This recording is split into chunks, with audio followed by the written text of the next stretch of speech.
Okay, I'm going to try and record this while I'm driving, see if I can do that. I've done this before. This is a story about dating in Thailand and how it ties into money. And basically, I was saying before, I've said before many times how it's rather common that the Thai women will turn over their paychecks, all of it, or the bulk of it, or some agreed amount, like I'm going to call it that, a reverse allowance. That's maybe a sexist term. I don't mean to be sexist any more than they already might be. But anyways,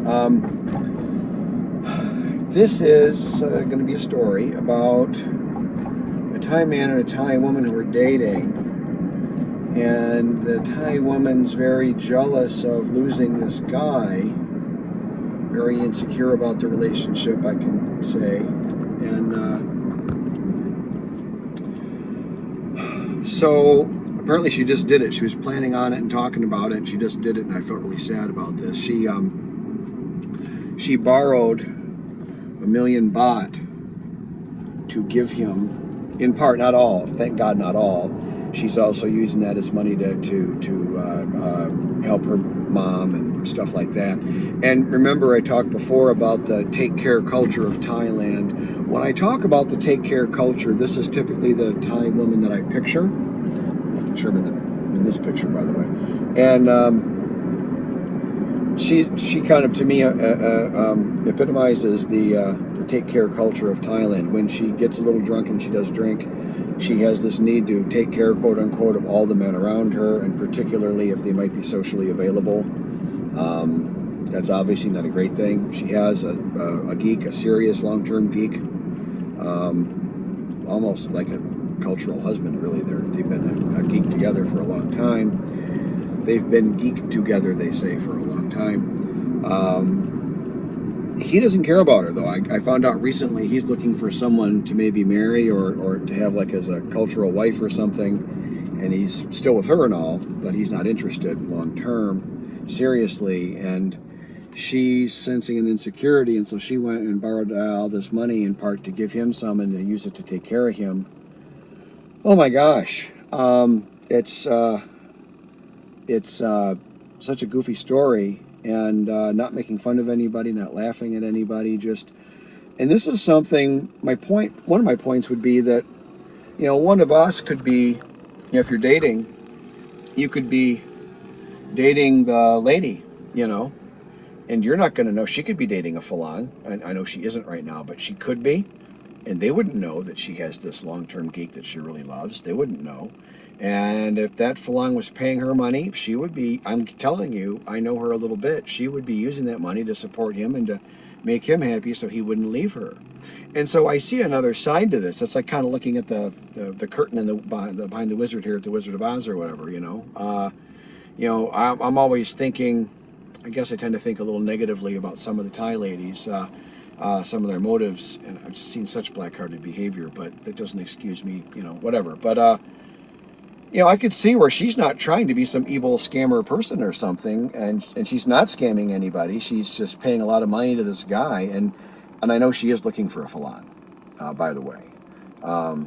She's asked me if I had one for her, and she got super excited at the prospect of that. And on one hand, I would say I got a friend maybe coming here in a little bit, and I would say, hey, here's a lady great on the take care side, and maybe you'll get some care and all that. Maybe she can show you around a little bit. But I would have to be honest with them and say she's got this other guy she really likes, so you'd have to, make a compelling thing or have her leave him or whatever. It's sort of the devil though. You could say, I wouldn't really recommend this as like a long-term thing, but with her, you kind of know what you're getting, and she's got this one guy. She's got a big, big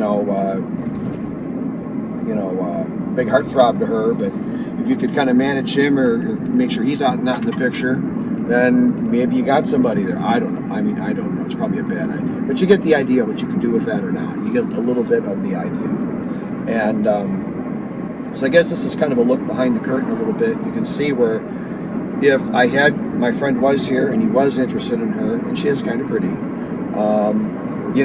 that you could see where if he was giving her money, what she would be doing with it, and you could see how that goes. So there's that geek culture that is really, to not be thinking about that and watchful of that really is at your own peril. It's such a popular thing out here in suburban Kolat. You know, now again, a lot of the Thais I know tend to be wealthier, you know, relatively speaking, so they can afford a geek. I'm going to laugh a little bit, not at him, but my one friend, and I said to stop myself from saying his name, Thai guy, and I said, you know, want to go out and have a beer with him and let's go listen to some music or something, have a nice evening, you know. And my Thai wife would come as well, of course, and she's always invited. And, you know, and he's the guy that needs a geek because his wife won't sleep with him for whatever reason, but he can't afford a geek. It's so sad. It's not laughing at him. It's just such a crazy circumstance. He can't. The way I was told, like, well, he has a geeker, like, no, he doesn't have any money, you know, and then kind of ironically, the guy that the story I'm telling you about, the man and the woman, the Thai man and woman, the woman, you know, borrowed this $1 million partly for him and to help him. He doesn't have any money either, but he has quite a bit of personality, and this lady just really loves him for, you know, maybe not even logical reasons necessarily. I mean, love is often not logical. So, although the Thais tend to be more pragmatic about their relationships, in my opinion, and I could be wrong. That's just what I think I'm seeing. But he doesn't have any money. He's really quite poor, but he's got that one geek. But he's been looking for a lady for a long time, though, too. Hang on. In all fairness, he's been looking for a Thai lady for a long time to replace this current geek with, and he hasn't successfully done that, and that might be money-based, I'm guessing. That would be my first guess. If I asked my Thai wife that, I'm pretty sure she'll say he doesn't have any money. You know, she's talked about that before. Anyways, that's my story. That's about it. So just a little insight into Thai dating and money and debt, and I'll title the video something like that, I guess. Thanks. No. Thank you for supporting my YouTube channel. Thank you very much.